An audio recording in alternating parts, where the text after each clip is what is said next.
Ya, Bentar deh, ayah lagi ngurus berkas operasi kemarin. enggak, ini cuma mau bilang buat lomba yang adik ceritain kemarin. Adik juara satu.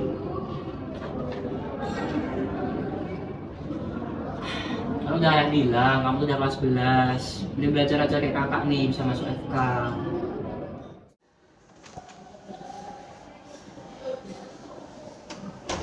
Mak, aku pergi dulu ya, mau belajar OSIS sama teman-teman. Boleh, yang semangat ya nak ya. Emang anak mama pinter banget. Saling dulu nak. Nanti kalau butuh apa-apa, Papa bilang mama aja ya. Pulangnya jangan malam-malam ya. Butuh uang jajan berapa? Gak apa-apa kok, masih aman sama aku. Nanti mama transfer aja ya. Oke, Ma. Udah deh nak. Asik banget sih. Itu berisik banget tau nggak? Tadi tuh mama lagi ngobrol sama kakak, kamu nyalain gitar dan terus berisik yo. Kamu tuh belajar berapa sekarang ha? Kelas 11 kan? Belajar sekarang. Gitar terus. Oh.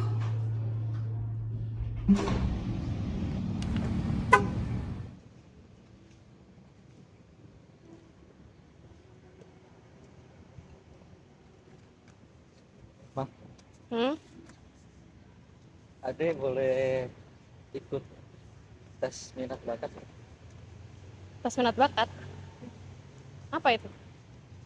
Daripada bingung kan mau ikut kata hati Ade atau enaknya mama, ini ikut gua.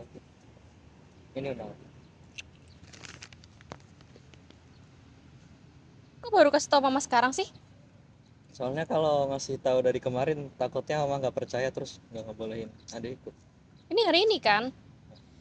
Sekarang aja yuk. Udah, sama ya. Permisi Pak. Baik, silakan duduk Ibu.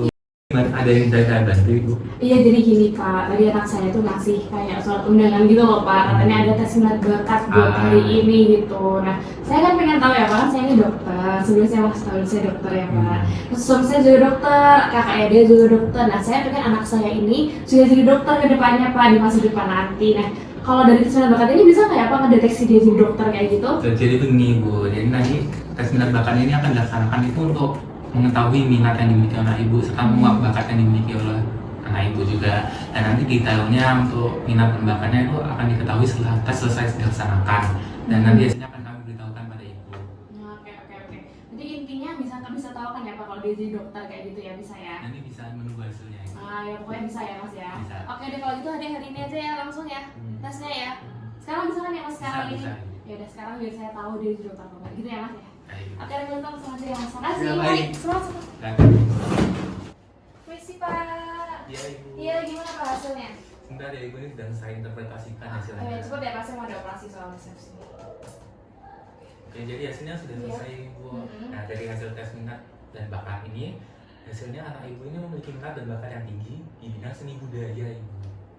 Seni budaya? Iya, Bisa ada Pak. Salah ini Pak. ini benar Ibu. Pak, Ini saya dokter loh Pak. Suami saya juga dokter, kakaknya dokter. Masa anak saya malah seni budaya di mana Pak? Dari hasil tesnya ini memang Ya enggak dong, salah Pak ini. Coba diulang lagi. Saya masih ada waktu kok. tesnya Bentar. sudah. Nah, teman-teman, kita sudah menyaksikan salah satu fenomena yang sangat sering terjadi, terutama pada keluarga dengan anak usia remaja.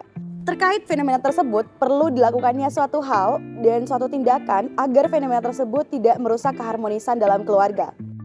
Untuk mengatasi fenomena tersebut, kita akan membahas satu persatu. Yang pertama, adanya perbedaan lintas generasi antara remaja dan orang tua. Perbedaan lintas generasi tersebut memicu adanya perbedaan pola pikir dan juga pemahaman serta kematangan dalam berperilaku. Untuk itu, perlu adanya pola komunikasi dan interaksi yang hangat sehingga antara anak dan orang tua dapat menyatukan perbedaan pemikiran tersebut. Terciptalah kesepemahaman dan terhindarlah dari suatu konflik. Untuk menciptakan suatu komunikasi yang positif dan dekat, tentunya perlu sekali adanya keterbukaan. Kita ketahui bahwasanya remaja itu lebih dekat dengan temannya dibandingkan dengan keluarganya. Untuk itu, perlu adanya usaha dari orang tua untuk mendekatkan diri kepada anak. Misalnya, dengan selalu menanyakan kepada anak mengenai aktivitas sehari-hari. Selain itu, orang tua juga perlu mengungkapkan soal dirinya juga agar anak terpancing untuk mengungkapkan soal dirinya kembali. Namun, perlu diingat bahwasanya untuk menciptakan keterbukaan tentunya perlu dipahami adanya situasi dan kondisi serta tempat yang tepat. Misal, ketika orang tua ingin menanyakan kegiatan anak sehari-hari, Maka orang tua harus pahami apakah anak siap untuk mendengarkan dan menjawab pertanyaan orang tua. Begitu pula sebaliknya, ketika anak ingin menceritakan kesehariannya kepada orang tua, anak harus memahami apakah orang tua siap untuk mendengarkan ceritanya. Pada fenomena tadi kita lihat bahwasanya anak ingin mencapaikan dan menceritakan kepada orang tuanya ketika orang tua sedang bekerja. Tentu, ini tidak sesuai karena kondisi orang tua tidak siap untuk mendengarkan cerita anak. Ketika pembacaan situasi tidak dapat dilakukan, maka akan menimbulkan konflik. Seperti pada fenomena tadi, orang tua tidak dalam keadaan siap saat anak ingin menceritakan suatu kabar yang padahal gembira, dan orang tua memberikan feedback yang negatif akibat ketidaksiapan itu, sehingga membuat anak berpikir bahwa orang tua tidak mau mendengarkan ceritanya, dan membuat anak menutup diri kepada orang tua. Penutupan diri tersebut akan membuat pemikiran dan pemahaman antara orang tua dengan anak tidak tercapai. Maka timbullah suatu konflik. Untuk menjelaskan solusi lain terkait konflik ini, terdapat salah satu pendekatan dalam psikologi, yaitu adalah transactional analysis. Pendekatan ini merupakan salah satu pendekatan yang diusung oleh Berne yang membahas manusia memiliki status ego yang dibagi menjadi 3 kepribadian.